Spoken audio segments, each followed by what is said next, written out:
I'm of course your host, Justin Bienvenu, and we're back. Wasn't here last week, not that anybody would have really noticed anyway, but that's not really important right now. The matter that is important at hand, however, the latest episode of Mystery Unsolved, which is in fact William Desmond Taylor. Who is he? Who was he? And why is he a mystery? We're about to find out.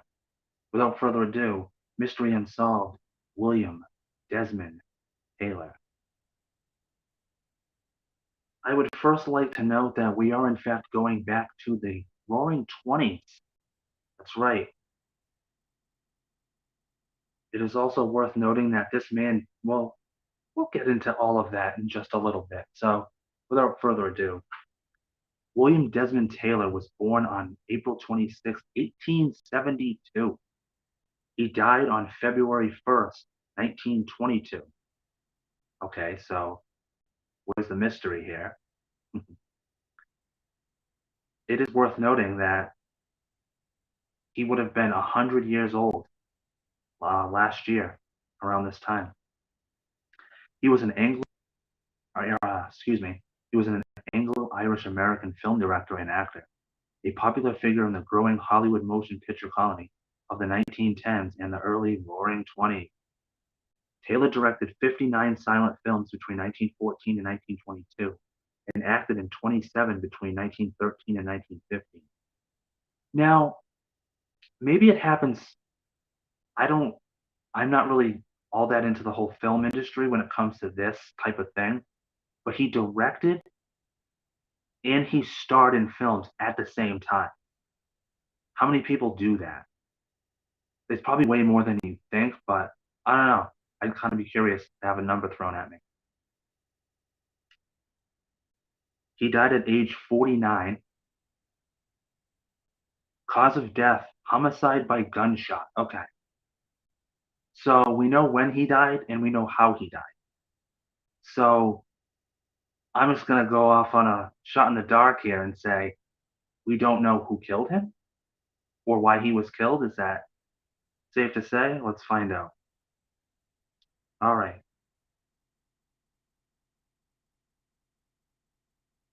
He was married. They were married for 11 years and they divorced in 1912. Interesting. Interesting. Taylor's murder on February 1st, 1922, along with other Hollywood scandals such as the Roscoe Arbuckle trial, led to a frenzy of sensational and often fabricated newspaper reports. The murder remains an unofficial cold case. Ooh, we got an old Roaring Twenties cold case. Good stuff right here. All right, we don't need to know what his early life. We know he was an actor and a director. Do we want to know about Hollywood? Do we want to know about some of his films? I'll just take a little gander. Taylor's initial film acting was in 1913 for the New York Motion Picture Company, releasing under the brands of Bronco and KB. His earliest known screen appearance was in The Counterfeiter. He then acted in Vitagraph Studios, including 4 appearances opposite Margaret Gibby Gibson in Balboa Amusement Producing Company. At Balboa, Taylor met actress Neva Gerber, with whom he became engaged until 1919. Gerber later recalled he was the soul of honor, a man of personal culture, education, and refinement. I have never known a finer or better man. He began directing films in 1914, beginning with The Judge's Wife for Balboa, A Diamond in the Sky. Okay, so I mean, we're all just, yeah, all right. Basically, I think he enlisted in the army, the Royal Army Service Corps. That's how old this guy is. The Royal Air Corps. That's what he served in. All right, we're not here to learn about the Hollywood glam of the 20s. Okay, before I even get into this, we need to make something perfectly clear. We need to be aware that there's a high chance we are going to get incompetent, retarded police. I'm just throwing it out there. It has to be acknowledged. We've gone now 4 episodes with incompetent police. Will it be a 5th? I'm hoping not, but we'll see. At 7:30 a.m. on the morning of Thursday, February 2nd, 1922, Taylor's body was found inside the bungalow at the Alvarado Court Apartments, 404B South Alvarado Street in Westlake, Los Angeles, a trendy and affluent neighborhood. A crowd gathered out inside, and someone identifying himself as a doctor stepped forward, made a cursory examination of the body, and declared Taylor had died of a stomach hemorrhage. The doctor, sorry I said it weird, Taylor had died of a stomach hemorrhage. The doctor was never seen again. When doubts later arose, the body was rolled over by forensic investigators, revealing that the 49-year-old film director had been shot at least once in the back with what appeared to have been a small caliber pistol, which was not found at the scene. Okay, so right off the bat, we have a very weird person who shows up, says that he's a doctor, even though no one probably asked, and said that he died of a stomach hemorrhage. But then they rolled the body over and they're like, no, there was actually a bullet hole in this man's back. That's how he died. So maybe the doctor right away, maybe the doctor was the guy that shot him and was like, no, he didn't get shot. Very interesting. Taylor's funeral took place on February 7th, 1922 in St. Paul's Cathedral. Wow, hello. After an Episcopal ceremony, he was interned in the mausoleum at Hollywood Cemetery, now named Hollywood Forever Cemetery on Santa Monica Boulevard. Very famous cemetery. If you ever find yourself, if you ever find yourself in Santa Monica, California, visit this place. I believe that's where Marilyn Monroe and Hugh Hefner are buried. The inscription on his crypt reads, "In memory of William C. Dean Tanner, beloved father of Ethel Dean Tanner, died February 1st, 1922. Dean Tanner, what? That's weird. Very, very weird. All right. Not a whole lot there. There's just this. He was murdered. All right, here we go. The investigation. The giddy, the good stuff, the grit. Excuse me one moment. Notifications be coming up. All right. And another one. And another one. In Taylor's pockets, investigators found a wallet holding $78 in cash, modern to $1,260, a silver cigarette case, a Waltham pocket watch, and a penknife, and a locket bearing a photograph of actress Mabel Normand. A little odd. A 2-carat diamond ring was on his finger.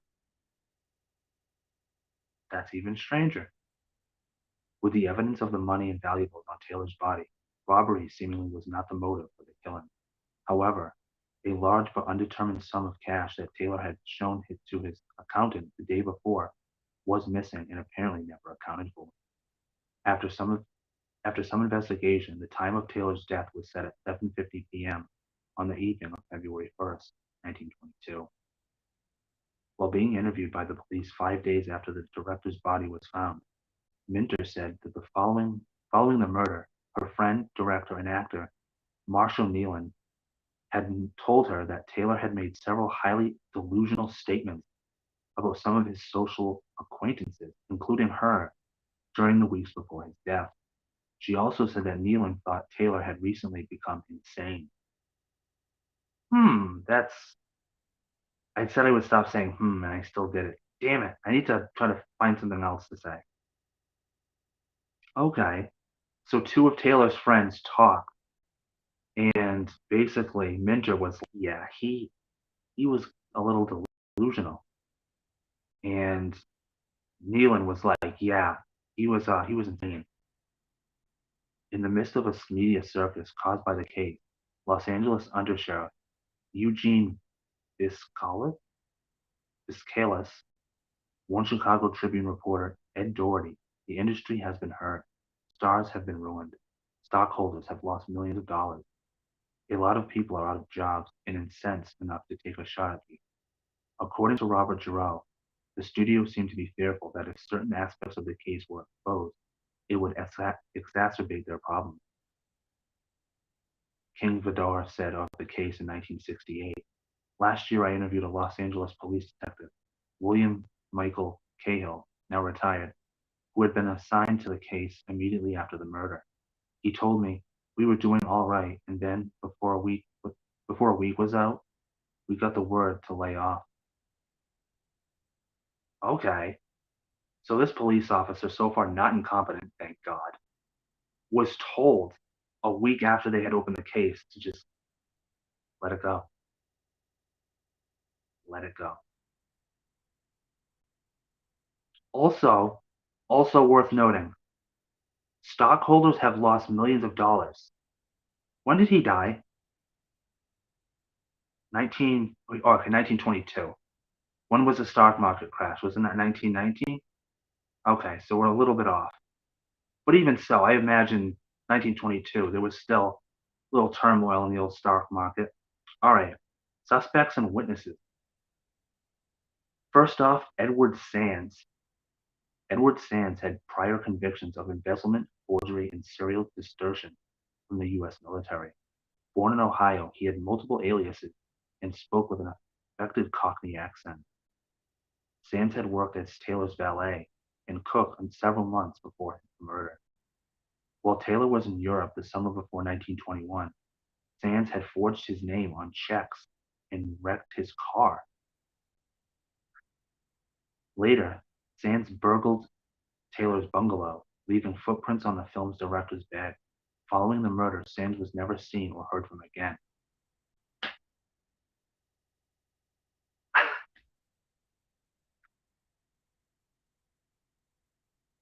Do we need to go any further?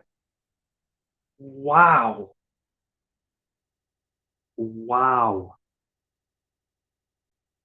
That guy kind of sounds like Kato Kalin, OJ's buddy that was hanging out in the pool house.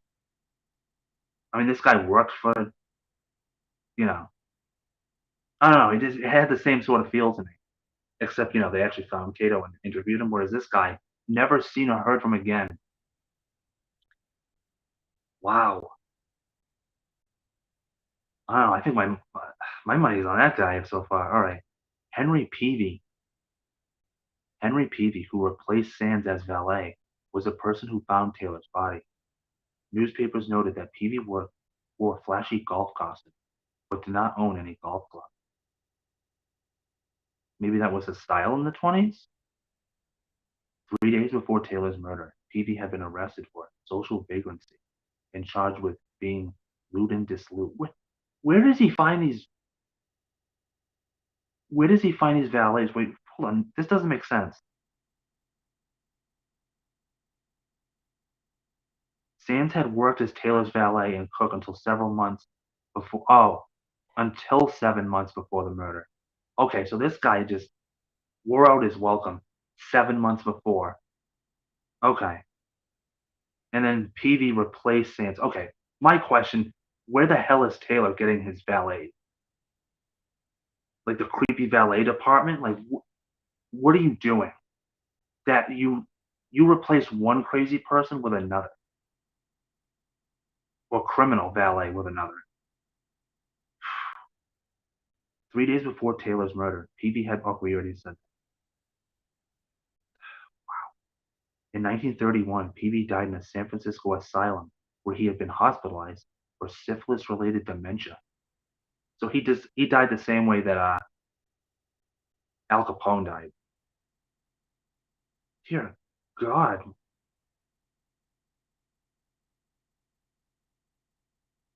Mabel Normand was a popular comedic actress and frequent co-star with Charlie Chaplin and Roscoe Arbuckle. According to the author Robert Giroux, Taylor was deeply in love with Norman. Oh, she's the one whose picture he had in his wallet, right? I'm 100% certain of that, right? Okay, yep. All right. The plot thickens here. Taylor was deeply in love with Norman, and she had originally approached him for help to cure her cocaine dependency.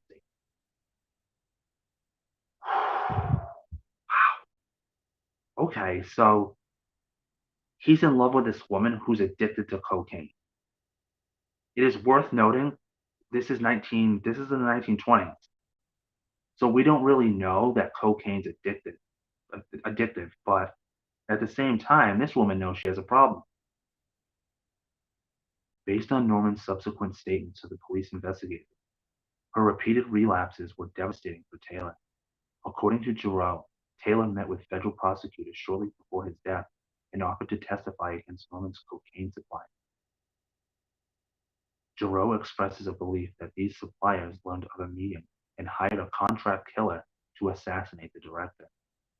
According to Giroux, Norman suspected the reasons for her lover's murder, but did not know the identity of the triggerman. Let me read that again. Norman suspected the reasons for her lover's murder, but did not know the identity of the. Okay, so she suspected that the reason he was killed was because of her and her connections with cocaine, but she didn't know the person that killed him. On the night of the murder, Norman claimed to have left Taylor's bungalow at 7:45 p.m. in a happy mood. Carrying a book he had lent her, she and Taylor blew kisses to each other as her limousine drove her away. Norman was the last person known to have seen Taylor alive, and the Los Angeles Police Department subsequent subjected her to a grueling interrogation but ruled her out as a suspect. Most subsequent writers have done the same. However, Norman's career had already slowed, and her reputation was tarnished by revelations of her addiction, which was seen as as a moral failing. According to George Hopkins, who sat next to her at Taylor's funeral, Norman wept unconsolably throughout the ceremony. Ultimately, Norman continued to make films throughout the 1920s. She died of tuberculosis 8 years later on February 23rd, 1930. According to her friend and confidant, Julia Brew, Norman asked her a few days before she died, Julia, do you think they'll ever find out who killed Bill Taylor? It's weird that she calls him Bill Taylor. A man of many names, apparently.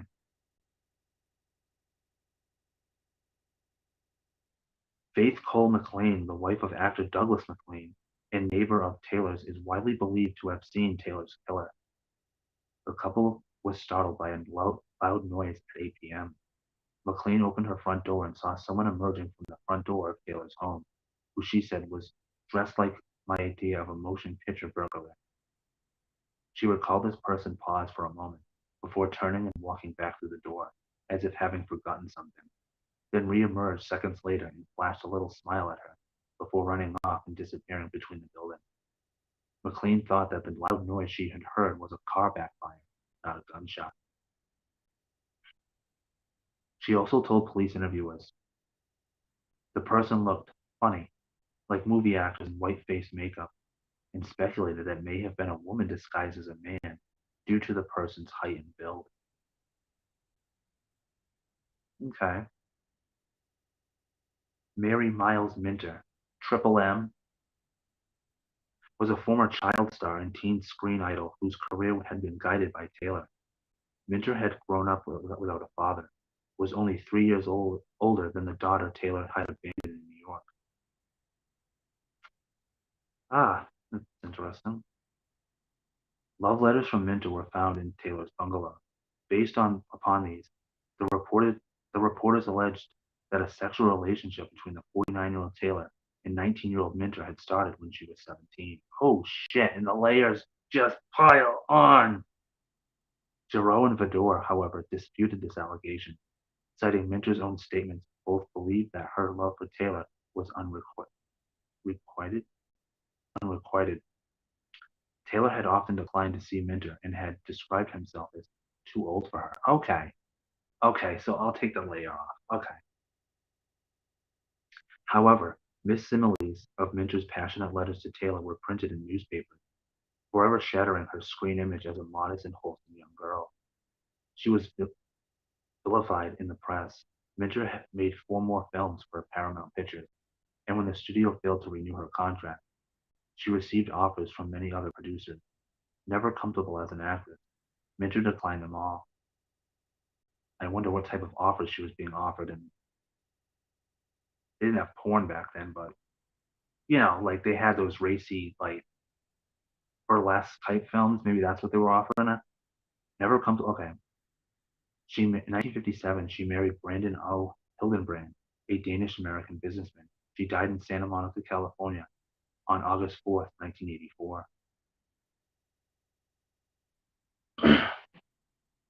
So all of these, there's a lot. Okay, there's 2 more, and they're both women. Charlotte Shelby was Minter's mother.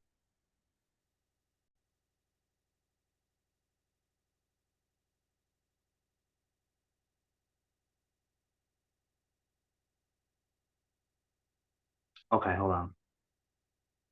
Like many stage mothers before and since, she has been described as manipulative and consumed by wanton greed over her daughter's career. Minter and her mother were bitterly divided by financial disputes and lawsuits for a time but they later reconciled. Shelby's initial statements to the police about the murders are still categorized as evasive and obviously filled with lies about both her daughter's relationship with Taylor and other matters.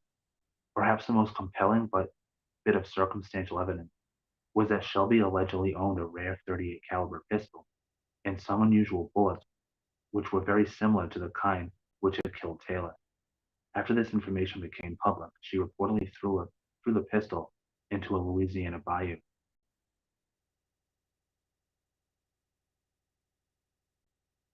Shelby knew the Los Angeles district attorney socially and spent years outside the United States. In an effort to avoid both official inquiries about his successor and the press coverage related to the murder.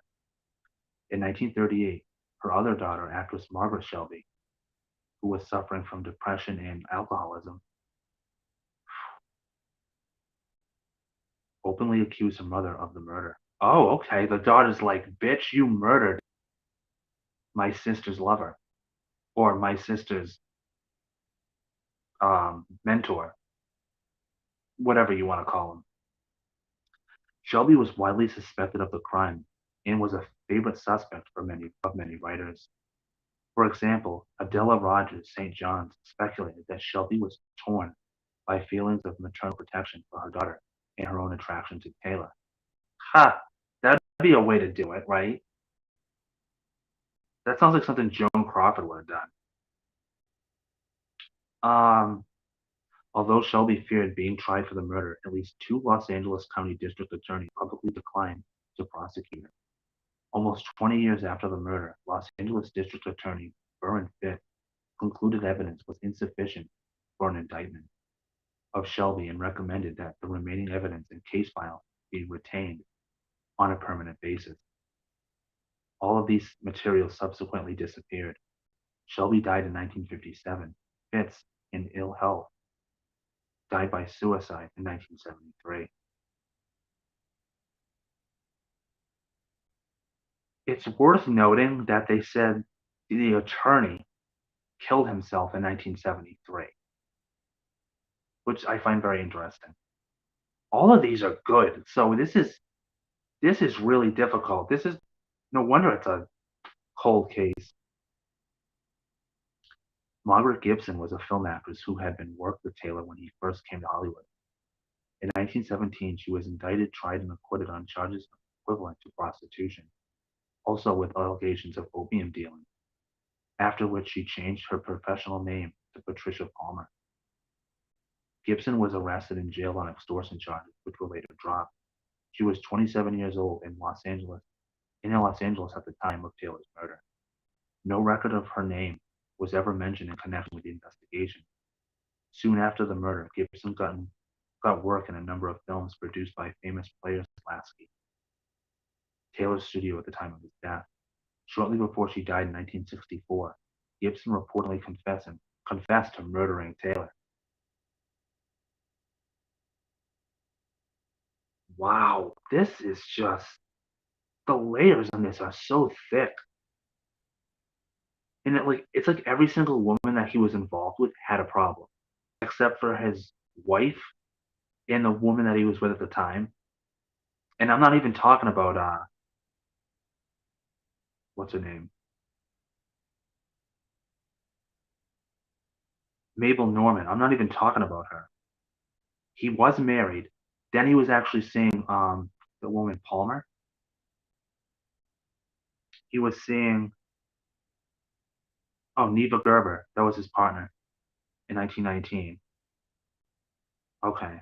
So then it was Mabel Norman. That's three. Um,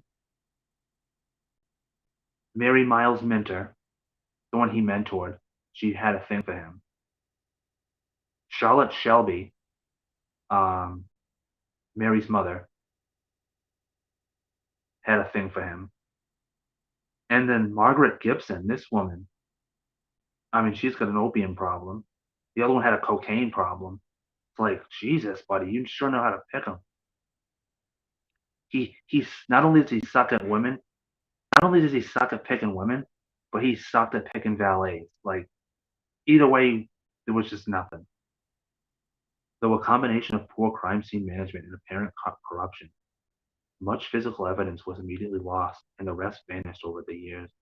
Although copies of a few documents from the police file were made public in 2007, various theories were put forward after the murder, and in the years since, and many books were published claiming to have identified the murderer. But no conclusive evidence has ever been uncovered in the linking crime to any particular individual. I I'm gonna be straightforward here. I don't think I can honestly pick through this lineup. I really don't. Like Margaret Gibson, the only thing she has to claim is that in 1964 she reportedly confessed to murdering. But the only connection they have was that she had worked with Taylor when he first came to Hollywood. But there was no she has she's got a bunch of issues, but it doesn't say that she was into Taylor, that she confessed love to him. That's not here. But then again, she confessed to the murder. But again, lack of evidence. Charlotte Shelby, she's got a strong case. Didn't want Taylor around her daughter. Miles Minter herself, Mary Miles Minter herself. I don't think it's Mary though. I think she adored Taylor. I think she absolutely adored him.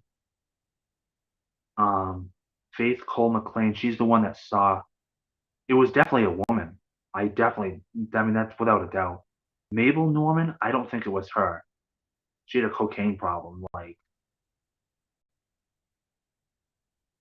So I'm gonna give you two theories. First theory is that maybe it was a hitman, so it would be a guy. So okay, maybe I do think it was a guy. The three top possibilities here are one, um, Mabel Norman supplier hired a hitman to kill William Desmond Taylor. Number two, it was Charlotte Shelby, which is Mary Minter's mother, excuse me. And then Margaret Gibson, who confessed to killing him. Which one do I think it is? I'm just going to go in that order. It's there's a reason it's a cold case. So because so many celebrities mentioned in the Taylor case were familiar to the public through their movie appearances, this was the first American murder in which so many people felt such a personal interest. Public interest in the case resulted in stories about the Taylor murder selling more newspapers in the United States than ever before. Anti-Hollywood sentiment peaked in the weeks following the Taylor murder, with editorials comparing Hollywood to all comparing Hollywood to all the licentiousness that marked Roman times of Caligula, Claudius, and Nero, our American Sodom and Gomorrah, and sounding to the call of Destroy Hollywood. Other editorials characterized Taylor as a crafty, cultured villain who got what was coming to him and urging every weapon available should be used by all the forces of the law to defeat the conspiracy to cover up the Taylor case. Jeez, tell us how you really feel.